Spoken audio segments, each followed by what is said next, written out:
मित्रों, सूर्य देव का एक नाम मार्तंड भी है। आइए जानते हैं कि सूर्य का नाम मार्तंड कैसे पड़ा और क्यों।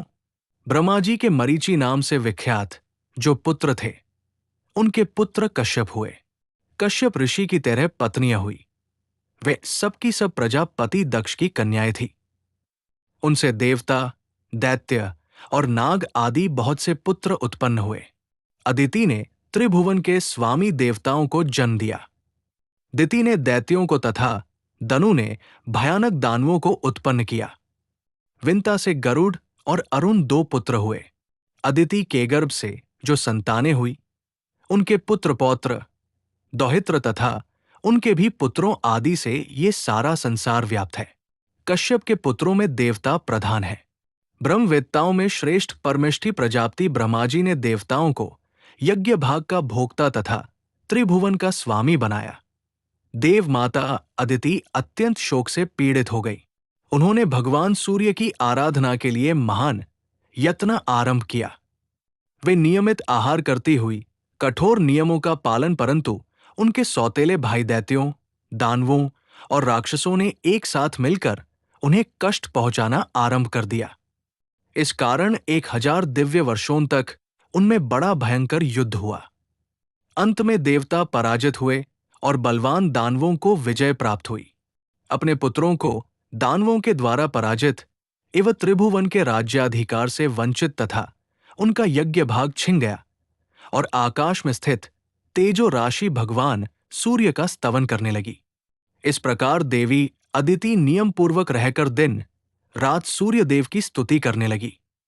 उनकी आराधना की इच्छा से वे प्रतिदिन निराहार ही रहती थी। और बहुत समय बीत जाने पर भगवान सूर्य ने दक्ष कन्या को दर्शन दिया। अदिति ने देखा, आकाश से पृथ्वी तक तेज का एक महान पुंज स्थित है। उठती हुई ज्वालाओं के कारण उसकी ओर देखना कठिन हो रहा है। उन्हें देखकर देवी अदिति को बड़ा भय हुआ।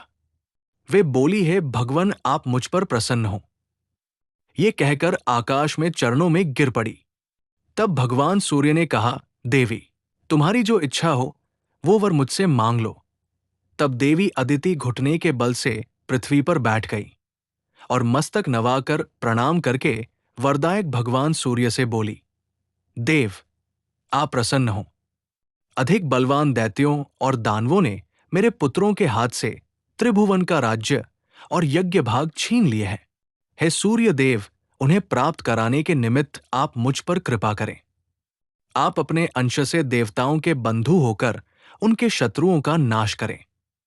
प्रभो, आप ऐसी कृपा करें जिससे मेरे पुत्र फिर से यज्ञ भाग के भोक्ता तथा त्रिभुवन के स्वामी हो जाए। तब भगवान सूर्य ने अदिति से प्रसन्न होकर कहा, देवी, मैं अपने सहस्र अंशों सहित तुम्हारे गर्भ से अवतीर्ण होकर तुम्हारे पुत्र के शत्रुओं का नाश करूंगा। इतना कहकर भगवान सूर्य अंतर ध्यान हो गए और अदिति भी संपूर्ण मनोरथ सिद्ध हो जाने के कारण तपस्या से निवृत्त हो गई। तदंतर देवमाता अदिति एकाग्रचित्त हो चांद्रायण आदि व्रतों का पालन करने लगी और अत्यंत पवित्रता पूर्वक उस गर्भ को धारण किए रही। ये देख महर्षि कश्यप ने कुछ क्रुद्ध होकर कहा, तुम नित्य निराहार रहकर गर्भांड को क्यों नष्ट कर रही हो? तब देवी दिति ने कहा है, स्वामी, ये गर्भ नष्ट नहीं होगा वरन शत्रुओं का विनाश करेगा।